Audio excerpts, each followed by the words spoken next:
नमस्कार दोस्तों, मैं अंशी पांडे अपने चैनल अंशी बे में आप सभी का स्वागत करती हूँ। कैसे हैं आप लोग, ये बताने के लिए कमेंट बॉक्स में हरदम की तरह श्री बृहस्पति देव जरूर लिखना। आज हम बृहस्पतिवार व्रत से संबंधित बहुत सारी महत्वपूर्ण बातें और जानेंगे और साथ में कथा और आरती का भी श्रवण करेंगे। आप बने रहिए मेरे चैनल अंशी बे में। यदि वीडियो पसंद आता है तो प्लीज़ चैनल को लाइक और सब्सक्राइब पक्का कर देना, क्योंकि एक छोटी सी लाइक, एक छोटा सा सब्सक्राइब से मुझे बहुत बड़ी हिम्मत और प्रेरणा मिलती है। साथ में बेल आइकन प्रेस कर लेना, क्योंकि जब भी मैं वीडियो अपलोड करूं उसका नोटिफिकेशन सबसे पहले आपके पास जाए। चलो अब हम जान लेते हैं बृहस्पतिवार व्रत की विधि क्या है। इस दिन हमको बृहस्पति देव जी की पूजा होती है।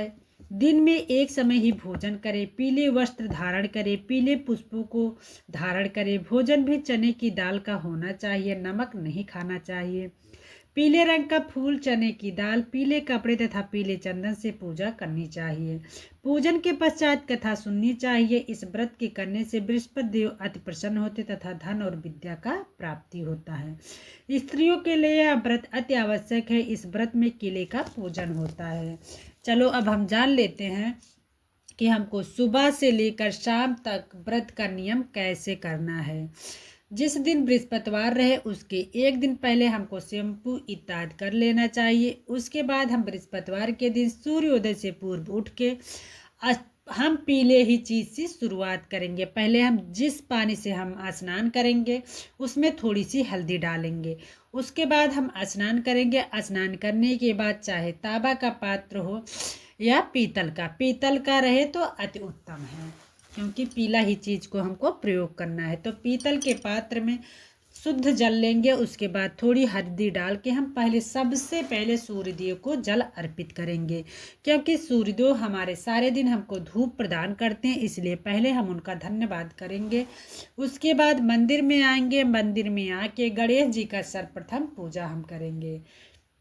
इस दिन ज़्यादा से ज़्यादा आप पीली वस्त्र का ही प्रयोग करें और पीला ही वस्त्र हमको धारण करके और पीला ही आसन लगा के विष्णु भगवान और गणेश जी को स्थापित करके हमको पूजा भी करना है।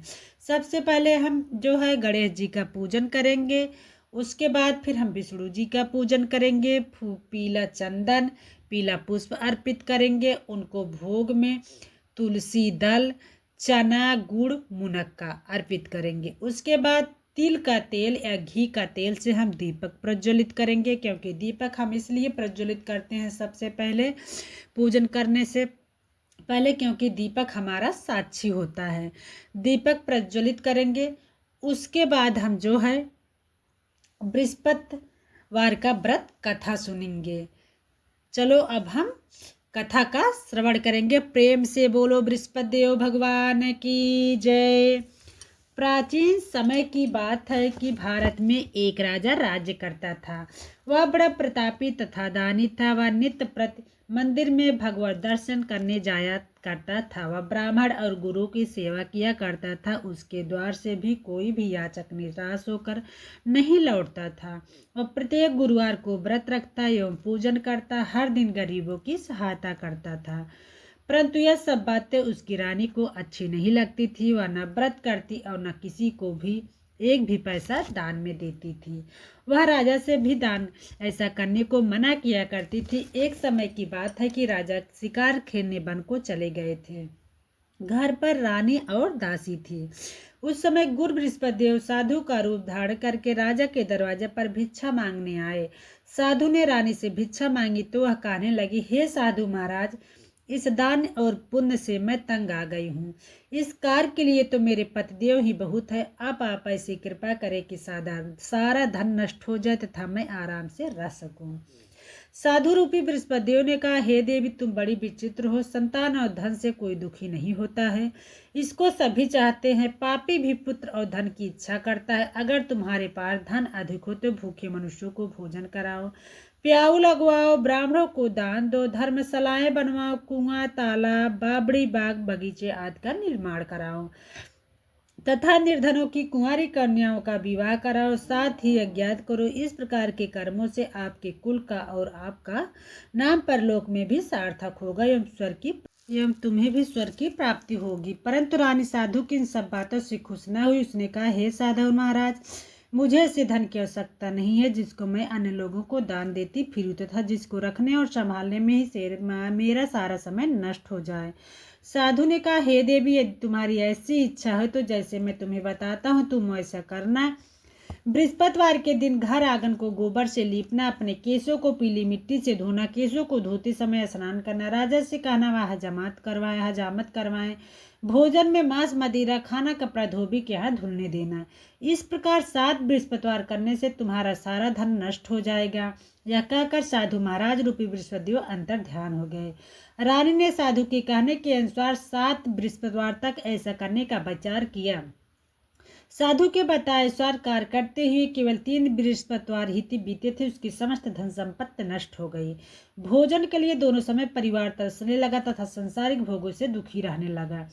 तब राजा रानी से कहने लगा कि हे रानी, तुम यहाँ पर रहो, मैं दूसरे देश के जाता हूँ, क्योंकि यहाँ पर मुझे सभी मनुष्य जानते हैं, इसलिए मैं यहाँ पर कोई काम धंधा नहीं कर सकता। अब मैं परदेश जा रहा हूँ, वहाँ कोई काम धंधा करूँगा, शायद हमारे भाग्य बदल जाए। ऐसा कहकर राजा परदेश चला गया। वह वहां जंगल से लकड़ी काट कर लाता, शहर में बेचता, इस तरह जीवन व्यतीत करने लगा। इधर राजा के बिना रानी और दासियां दुखी रहने लगी। किसी दिन भोजन मिलता, किसी दिन जल पीकर ही रह जाती। एक समय रानी और दासियों को 7 दिन बिना भोजन के व्यतीत करने पड़े तो रानी ने अपनी दासी से कहा, हे दासी, यहाँ पासी की नगर में मेरी बहन रहती, वह बड़ी धनवान है, तू उसके पास जा और वहां से 5 सेर बेझर मांग के ले आ, जिससे कुछ समय के लिए गुजारा हो जाएगा। दासी रानी के बहन के पास गई। रानी की बहन उस समय पूजा कर रही थी। बृहस्पतिवार का दिन था। दासी ने रानी की बहन से कहा, हे रानी, मुझे आपकी बहन ने भेजा, मुझे 5 सेर बेझर दे दो। दासी ने यह बात अनेक बार कही, परंतु रानी के बहन ने कोई उत्तर नहीं दिया, क्योंकि वह उस समय बृहस्पतिवार की कथा सुन रही थी। जब दासी को रानी की बहन ने कोई उत्तर नहीं मिला तो बहुत दुखी हुई, उसे क्रोध भी आया और लौटकर रानी से बोली, हे रानी, आपकी बहन बहुत घमंडी है, वह छोटे लोगों से बात भी नहीं करती। मैंने उससे कहा तो उसने कोई उत्तर नहीं दिया, मैं वापिस चली आई। रानी बोली, हे दासी, इसमें उनका कोई दोष नहीं है। जब बुरे दिन आता है तब कोई सहारा नहीं देता। अच्छे बुरे का पता विपत्ति में ही लगता है। जो ईश्वर की इच्छा होगी वही होगा। यह सब हमारे भाग्य का दोष है। उधर रानी की बहन ने सोचा कि मेरी बहन की दासी आई थी, परंतु मैं उससे नहीं बोली, इससे वह बहुत दुखी हुई होगी। अतः कथा सुनो और विष्णु भगवान का पूजन समाप्त कर वह अपनी बहन के घर आई और कहने लगी, हे बहन, बृहस्पतिवार का व्रत कर रही थी, तुम्हारी दासी हमारे घर गई थी, परंतु जब तक कथा होती है तब तक हम लोग न उठते हैं न बोलते हैं, इसलिए मैं नहीं बोली। कहो दासी, क्यों गई थी? रानी बोली, बहन, हमारे घर अनाज नहीं था, वैसे तुमसे कोई बात छिपी नहीं है, इस कारण मैंने दासी को तुम्हारे पास 5 सेर बेझर लेने के लिए भेजा था। रानी की बहन बोली, बहन देखो, बृहस्पति भगवान सबकी मनोकामना पूर्ण करते हैं, देखो शायद तुम्हारे घर में अनाज रखा हो। यह सुनकर दासी घर के अंदर गई। वहां उसे एक घड़ा का बेझर का भरा मिल गया। उसे बड़ी हैरानी हुई, क्योंकि उसने एक एक बर्तन देख लिया था। उसने बाहर आकर रानी को बताया। दासी अपनी रानी से कहने लगी, हे रानी, देखो, ऐसे जब हमको अन्न नहीं मिलता तो हम रोज ही व्रत करते हैं, अगर इनसे व्रत की विधि और कथा पूछ ली जाए तो उसे हम भी कर लिया करेंगे। दासी के कहने पर रानी ने अपनी बहन से बृहस्पतिवार व्रत के बारे में पूछा। उसकी बहन ने बताया, हे रानी बहन, बृहस्पतिवार को सूर्योदय से पूर्व उठकर स्नान करके बृहस्पतिवार का व्रत करना चाहिए, लेकिन उस दिन सिर नहीं धोना चाहिए। बृहस्पतिवार के व्रत में चने की दाल और मुनक्कों से विष्णु भगवान का केले के वृक्ष की जड़ से पूजन करें तथा दीपक जलाए। उस दिन एक ही समय भोजन करे। भोजन पीले खाद्य पदार्थ का करे तथा कथा सुने। इस प्रकार करने से गुरु भगवान प्रसन्न होते हैं, अन्न पुत्र धन देते हैं। इस तरह व्रत और पूजन की विधि बताकर रानी के बहन अपने घर लौट आई। दासी और रानी दोनों ने निश्चय किया कि वे बृहस्पतिवार का पूजन जरूर करेंगे। 7 दिन बाद जब बृहस्पतिवार आया तो उन्होंने व्रत रखा। घुड़साल में जाकर चना और गुड़ बिन लाई तथा उसकी दाल से केले की जड़ में विष्णु भगवान का पूजन किया। अब भोजन कहाँ से आए? दोनों बड़ी दुखी हुई, परंतु उन्होंने व्रत किया था, इस कारण बृहस्पति भगवान प्रसन्न थे। वह एक साधारण व्यक्ति के रूप में 2 थालों में सुंदर पीला भोजन लेकर आए और दासी को देखकर बोले, हे दासी, यह भोजन तुम्हारे और रानी के लिए है, तुम दोनों करना। दासी भोजन पाकर बड़ी प्रसन्न हुई और रानी से बोली, रानी जी भोजन कर लो। रानी को भोजन आने के बारे में कुछ पता नहीं था, इसलिए वह दासी से बोली, जा तू ही भोजन क्यों करो, क्योंकि हमारी व्यर्थ में हंसी उड़ाती हो। दासी बोली, एक व्यक्ति अभी भोजन दे गया। रानी कहने लगी, तेरे लिए दे गया, तू ही भोजन कर। दासी ने कहा, वह व्यक्ति हम दोनों के लिए 2 थालों में भोजन दे गया, इसलिए मैं और आप दोनों ही साथ साथ भोजन करेंगे। फिर दोनों ने गुरु भगवान को नमस्कार कर भोजन किया। उसके बाद से प्रत्येक बृहस्पतिवार को गुरु भगवान का व्रत और पूजन करने लगी। बृहस्पति भगवान की कृपा से उनके पास धन हो गया, परंतु रानी फिर पहले की तरह आलस्य करने लगी। तब दासी बोली, देखो रानी, फिर तुम्हें इसी प्रकार आलस्य हो रही है। तुम्हें धन को रखने में कष्ट होता था, इस कारण सभी धन नष्ट हो गया। अब गुरु भगवान से कृपा से धन मिला, फिर तुम्हें आलस्य होता है। बड़ी मुसीबतों के बाद हमने यह धन पाया, इसे हमें दान पुण्य करना चाहिए। तुम भूखे मनुष्यों को भोजन कराओ, प्याऊ लोगों, ब्राह्मणों को दान दो, कुआं, तालाब, बावड़ी आदि का निर्माण कराओ, मंदिर पाठशाला बनवा कर दान दो, कुंवारी कन्याओं का विवाह करो, धन को शुभ कार्यों में खर्च करो, जिससे तुम्हारे कुल का यश बढ़े तथा स्वर्ग और पितृ प्रसन्न हो। दासी की बात मानकर रानी ने इसी प्रकार के कर्म करने प्रारंभ किए, जिसको उनका काफी यश फैलने लगा। एक दिन रानी और दासी आपस में विचार करने लगी कि राजा को गए बहुत दिन हो गया, उनकी कोई खोज खबर नहीं है। गुरु भगवान से उन्होंने प्रार्थना किया और भगवान ने रात में राजा को स्वप्न में कहा, हे राजा, उठ, तेरी रानी तुझको याद करती है, अब अपने देश को लौट जा। राजा प्रातः काल उठकर जंगल से लकड़ियां काट कर लाने के लिए जंगल की ओर चल पड़ा। जंगल से गुजरते हुए सोचने लगा, रानी की गलती से कितने दुख भोगने पड़े। राजपाट छोड़कर उसे जंगल में आकर रहना पड़ा। जंगल से लकड़ियां काटकर उन्हें बेचकर गुजारा करना पड़ा। उसी समय उस जंगल में बृहस्पतिदेव एक साधु का रूप धारण करके आए और राजा के पास आकर बोले, हे लकड़हारे, तुम इस सुनसान जंगल में किस चिंता में बैठे हो, मुझे बतलाओ। यह सुन राजा के नेत्रों में जल भर आया और साधु की वंदना कर बोला, हे प्रभु, आप सब कुछ जानने वाले हैं। इतना कहकर राजा ने साधु को अपनी संपूर्ण कहानी सुना दी। महात्मा तो स्वभाव से ही दयाल होते हुए राजा से बोले, हे राजा, तुम्हारी पत्नी ने बृहस्पति देव के प्रति अपराध किया था, जिसके कारण तुम्हारी यह दशा हुई। अब तुम किसी प्रकार की चिंता मत करो, भगवान तुम्हें पहले से अधिक धन देंगे। देखो, तुम्हारी पत्नी ने बृहस्पतिवार का व्रत करना प्रारंभ कर दिया है। अब तुम भी बृहस्पतिवार का व्रत करके चने की दाल व गुड़ और जल को लोटे में डाल केले के पत्ते से भगवान विष्णु जी का पूजन करो, फिर कथा कहो और सुनो, भगवान तुम्हारी सब मनोकामनाएं पूर्ण करेंगे। साधु को प्रसन्न देखकर राजा बोला, हे प्रभु, मुझे लकड़ी बेचकर इतना पैसा नहीं बचा जिससे भोजन करने के उपरांत कुछ बचा सकूं। मैंने रात में अपनी रानी को व्याकुल देखा, मेरे पास कोई साधन नहीं जिससे समाचार जान सकूं। फिर मैं बृहस्पतिवार की कौन सी कहानी कहूँ, यह सुनो, मुझको तो कुछ भी मालूम नहीं है। साधु ने कहा, हे राजा, तुम किसी बात की चिंता मत करो। बृहस्पतिवार के दिन तुम रोज आना की तरह लकड़ियां लेकर शहर में जाओ, तुमको रोज से दुगना धन प्राप्त होगा, जिससे तुम भली भांति भोजन कर लोगे तथा बृहस्पति देव का पूजा का सामान भी आ जाएगा। बृहस्पति देव जी की कथा इस प्रकार है। प्राचीन काल में एक बहुत ही निर्धन ब्राह्मण था, उसकी कोई संतान न थी। वह नित्य पूजा पाठ करता, परंतु उसकी स्त्री बहुल मलिनता के साथ रहती। वह स्नान न करती, न किसी देवता का पूजन करती। प्रातः करते सर्वप्रथम भोजन करती, बाद में कोई अन्य कार्य करती थी। ब्राह्मण देवता बहुत दुखी रहते थे, पर पत्नी को बहुत समझाते कि उसका परिणाम कोई न निकला। भगवान की अनुकंपा से एक समय उस ब्राह्मण की पत्नी गर्भवती हुई। 10वें महीने एक सुंदर कन्या को जन्म दिया। निर्धन ब्राह्मण कन्या के जन्म से बहुत दुखी हुआ। धीरे धीरे ब्राह्मण की कन्या बड़ी होने लगी। बचपन से ही उस कन्या की रुचि भगवान विष्णु की पूजा में थी। वह प्रातः उठते ही स्नान करके भगवान विष्णु की पूजा करने मंदिर जाती। बृहस्पतिवार को व्रत करके विधिवत पूजा पाठ करती। पूजा पाठ के बाद वह पढ़ने के लिए पाठशाला में जाती थी। घर से चलते हुए मोट्ठी में जौ भर के ले जाती और पाठशाला के रास्ते में थोड़ी थोड़ी जौ गिराती जाती थी। जब वह पाठशाला से घर लौटती थी तो जौ के वह दाने सोने के बदले हुए मिलते थे। लड़की सभी सोने के दाने को बीन लाती थी। एक दिन जब वह सोने के दानों को साफ कर रही थी तो उसकी माँ ने कहा, बेटी, सोने के दाने साफ करने के लिए सोने का सूप भी होना चाहिए।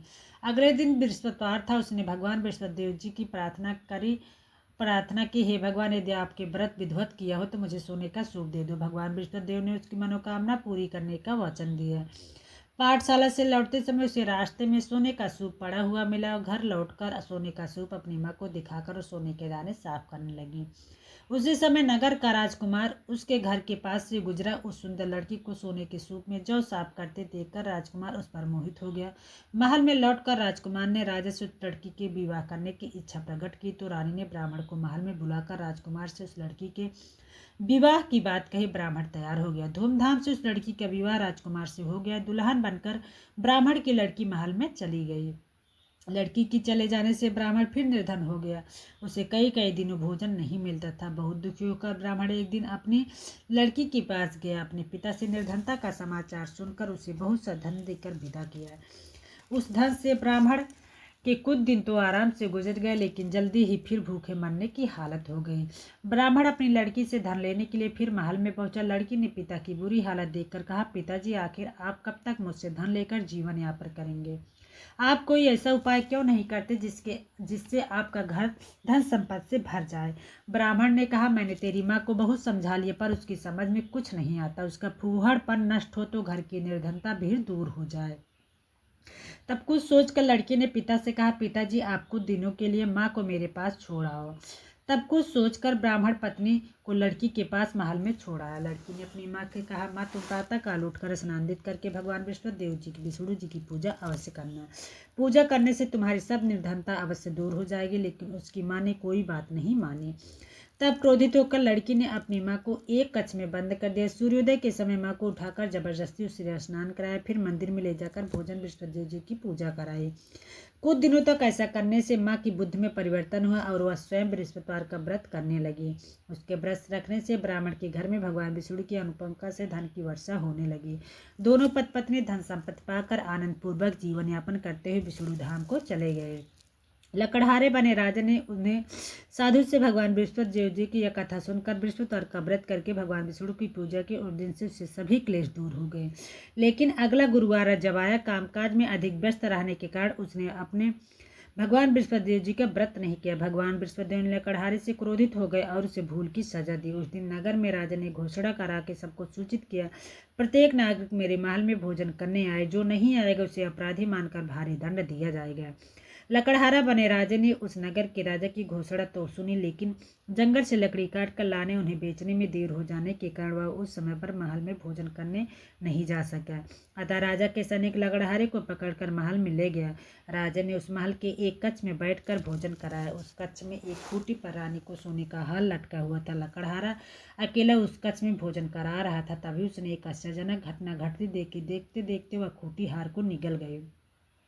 थोड़ी देर के बाद राजा ने हार को गायब देखा तो लकड़हारे को कारागार में डलवा दिया। लकड़हारा मन ही मन अपने भाग को कोसने लगा। तभी उसे जंगल में मिले साधु का स्मरण हो आया। थोड़ी देर में भगवान बृहस्पति देव साधु के रूप में उसके सामने प्रकट हुए और कहा, लकड़हारे तूने बृहस्पति भगवान की पूजा नहीं की, इसी कारण तुम्हें कष्ट मिला है। लेकिन अब चिंता मत करो, बृहस्पतिवार के दिन कारागार के दरवाजे पर तुझसे कुछ पैसे मिलेंगे, उनसे तो भगवान बृहस्पति देव का व्रत करके पूजन करना, तुम्हारे सब दुख दूर हो जाएंगे। बृहस्पतिवार के दिन दरवाजे पर पड़े पैसे से चने गुड़ मंगाकर लकड़हारे ने बृहस्पतिवार की कथा कही तो भगवान की कृपा से बृहस्पति जी ने प्रसन्न होकर उस नगर के राजा को समय लकड़हारे को कारागार से मुक्त करने को कहा। सुबह राजा ने अपने कक्ष में आकर देखा तो खूंटी पर रानी का हाथ टंगा हुआ था। राजा ने लकड़हारे को मुक्त करा दिया और उसे धन आभूषण देकर विदा किया। लकड़हारा बना राजा उस नगर से चलकर अपने नगर में पहुंचा तो उस नगर में बहुत से धर्मशालाएं, बाग बगीचे बहुत प्रसन्न हुआ। राजा ने किसी से पूछा, ये धर्मशालाएं किसने बनवाई हैं? सबने बताया कि रानी और दासियों ने बनवाई हैं। राजा महल में पहुंचा तो रानी ने उसका भव्य स्वागत किया। तब राजा ने निश्चय किया, सप्ताह में एक बार तो सभी बृहस्पतिवार का व्रत तथा पूजन करते हैं, परंतु मैं प्रतिदिन व्रत किया करूंगा, दिन में 3 बार कथा कहा करूंगा। अब राजा हर समय दुसाले में चने की दाल बांधा रहता था, दिन में 3 बार बृहस्पतिवार की कथा कहता था। कुछ दिनों के बाद राजा को अपनी बहन की याद आई। एक दिन घोड़े पर सवार होकर राजा अपनी बहन से मिलने चल दिया। अभी राजा नगर के पास ही पहुंचा था, उसने कुछ लोगों को 100 ले जाते हुए देखा। राजा को स्मरण आया कि राजा उसने किसी को बृहस्पतिवार की कथा नहीं सुनाई है। राजा ने लोगों को रोककर कहा, भैया आप 100 को ले जाने से पहले मुझसे बृहस्पतिवार की कथा सुन लो। लोगों ने राजा पर क्रोधित होते हुए कहा, तुम पागल तो नहीं हो? लेकिन कुछ बड़े बूढ़ों ने कहा, अच्छा भाई साथ में चलते चलते तुम अपनी कथा भी सुना लो। राजा ने चलते हुए आधी कथा ही कही। सुनाई कि सौ हिलने लगा। पूरी कथा सुनाते ही सौ उठकर बैठकर खड़ा हो गया। लोगों ने हैरानी से दांते तले उंगली दबाई और अगले बृहस्पतिवार से भगवान बृहस्पतिवार का व्रत करने और कथा सुनने का निश्चय कर लिया। अब घोड़े पर सवार होकर राजा चलते हुए किसान के पास पहुंचा। किसान अपने खेत में हल चला रहा था। राजा ने कहा, अरे भाई, मुझसे बृहस्पतिवार की कथा सुन लो। किसान झुंझला कर बोला, अरे भाई, देख नहीं रहे हैं, जितनी देर तक मैं तुम्हारी कथा सुनूंगा उतनी देर में तो पूरे खेत में हल चला लूंगा। राजा निराश होकर आगे चला। तभी किसान के पेट में बड़ी जोर के दर्द होने लगा और बैल लड़खड़ाकर जमीन पर गिर गए। उस किसान की पत्नी जब खाना लेकर आई तो उसने किसान से इस बारे में पूछा। किसान ने घुड़साल और पूरी कहानी बता दी। किसान की पत्नी दौड़ती हुई उस घोड़सवार के पास गई, हाथ जोड़कर बोली, भैया, मैं तुम्हारी कथा सुनने को तैयार हूँ। राजा ने उसके खेत पर जाकर पहुंचा, बृहस्पतिवार की कथा सुनाई। तभी बैल उठकर खड़े हो गए।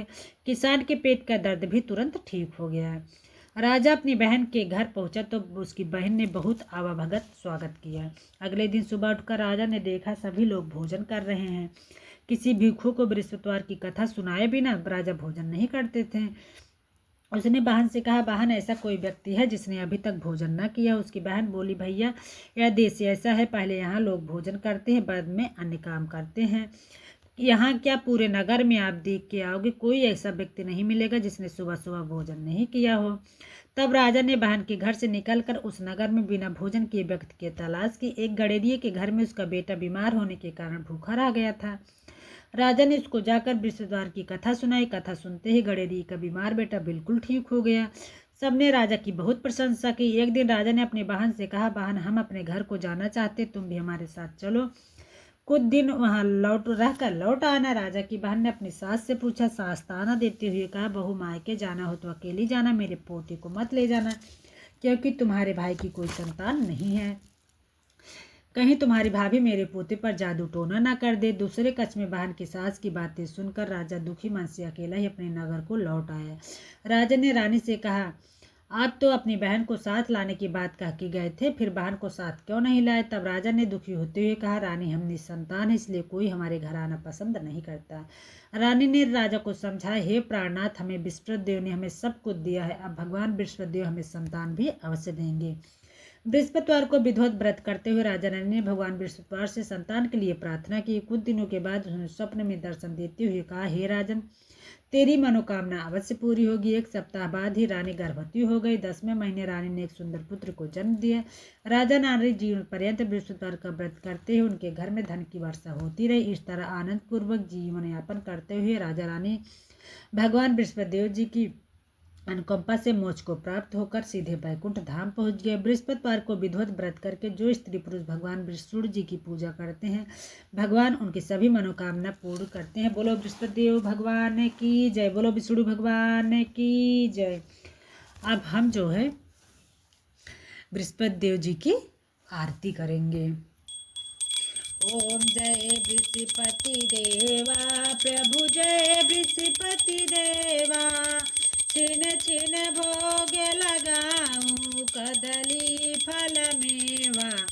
ओम जय बृहस्पति देवा, तुम पुराण परमात्मा, तुम अंतर्यामी, जगत पिता जगदीश्वर, तुम सबके स्वामी। ओम जय बृहस्पति देवा, चरणामृत निज निर्मल, सब पातक हरता, सकल मनोरथ दायक, कृपा करो भरता। ओम जय बृहस्पति देवा, तन मन धन अर्पण कर, जो जन शरण पड़े, प्रभु प्रगट तब हो करिया के द्वार खड़े। ओम जय बृहस्पति देवा, पाप दीन दयाल, दयानिधि भगतन हितकारी, पाप दोष सब हरिता, भव बंधन हारी, सकल मनोरथ दायक, सब संशय तारी, विषय विकार मिटाओ, संतन सुखकारी। ओम जय बृहस्पति देवा प्रभु जय बृहस्पति देवा। जो कोई आरती तेरी प्रेम सहित गावे, ज्येष्ठानंद आनंद सो निश्चय फल पावे। कर्पूरी गौरम करुणावतारम संसारसारम भुजगेन्द्रहारम सदा वसंतं हृदयाय बिंदे भवं भवानी सहितं नमामि। सर्वमंगल मांगल्ये शिव सर्वसाधिके शरण्ये त्र्यंबके गौरी नारायणी नमस्तुते। व्रत कथा सुनने के बाद हम लास्ट में गणेश जी की आरती करेंगे। हम यहाँ नहीं करके सुनाए, नहीं तो वीडियो बहुत लंबा हो जाता। गणेश जी की आरती करेंगे, बृहस्पति देव जी की आरती करेंगे, लास्ट में कर्पूर गौरम करेंगे। उसके बाद जो है हम जो लोटे में पात्र में रखे हैं जल भर के, उसको हम चना गुड़ मुनक्का तुलसी का पत्र डाल के जो है केले के वृक्ष में जल को अर्पित करेंगे। हल्दी से तिलक करेंगे। एक चीज़ मैं भूल गई, एक चीज़ का आप विशेष ध्यान देना, कभी भी रेडीमेड पीले चंदन से आप तिलक मत करना, क्योंकि हल्दी हमारा जो है हल्दी शुभ होता है, शुभ का सूचक है, हमारे बृहस्पति देव ग्रह को मजबूत करता है। बृहस्पति देव जो है कृपा बनाए रहते हैं। आप हल्दी से ही तिलक करना। उसके बाद हम जल ले जाके जो है उसमें केला के वृक्ष में अर्पित करते हैं। घी या तिल का तेल का दीपक लगाते हैं। उसके बाद हम तिलक लगाते हैं। फिर आते हैं अपने मेन गेट के दोनों साइड हम हल्दी के लेप से ही हम दोनों साइड जो है स्वास्तिक बनाते हैं। उसके बाद आपको शाम को भोजन करना है तो आप तुरंत प्रसाद मत खाना। शाम को जब भोजन करना, नमक इस व्रत में नहीं खाया जाता है, आपको पता ही है, सब लोगों को होगा। दूध रोटी आप खाना है तो साथ में आप प्रसाद खा सकती हैं। आपको भोजन शाम को नहीं करना है तो आप प्रसाद खा के जस्ट जो है पानी जो है पी लीजिए। यही था बृहस्पतिवार व्रत का पूजन विधि, व्रत का नियम, बृहस्पतिवार व्रत कथा। आशा करती हूँ बृहस्पतिवार से जुड़ी समस्त बातें आपके समझ में आ गई होंगी। अब मैं आपको मिलूंगी एक नए वीडियो में, तब तक के लिए नमस्कार, धन्यवाद, जय श्री हरि विष्णु।